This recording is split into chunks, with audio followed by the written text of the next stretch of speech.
क्षमा मानविण्यासाठी नव्हे तर तमाम प्रजेचा आग्रह करण्यात येतो ती भगवतीची तुम्ही राहील त्याच्या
अशाने तुझे हाल नाही करू शकत मी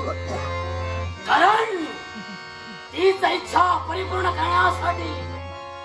ज्या उदात्त हेतून माझी पावलं या तुझ्या राजधानी पर्यंत पडली मग आई याच क्षणी ही कुंभकोणी तुझ्या जीवनाची राख रांगोळी पण तदपूर्वी तुझ्या देहाचे तुकडे तुकडे याच क्षणी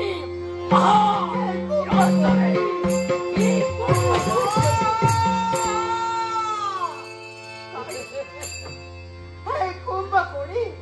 उचललेला शस्त्र स्थिर का केलंस अगं घे ते शस्त्र ठेव आमच्या मानेवर आणि कर एकाच वेळी आमचा नाही अजूनही माझ्या मनाला समाधान नाही तेव्हा ऐका अजून आमच्या जीवनात असं काय निर्माण करायचंय तुला एकच मग ऐका ना अन्न ना पाणी अशा तडफडलेल्या अवस्थेत चार भिंतीच्या नको कडे कोट बंदोबस्त चला म्हणतोय त्या कारागृहाच्या ठिकाणी त्या वेदनाच्या यातना नको नको नको ते असह्य जीवन आमच्या जीवनात नको. त्यापेक्षा आमचा घात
अजूनही माझ्या मनाचं समाधान नाही. मग ऐक, अशा नाही कुंभ कोणी शांत बसणार नाही. मग ऐक राजकर्त्या, तिने सांजेच्या वेळी तुझ्या देहात प्रवेश करून ही कुंभ कोणी आपला कार्यभाग साध्य करण्यासाठी येते आहे.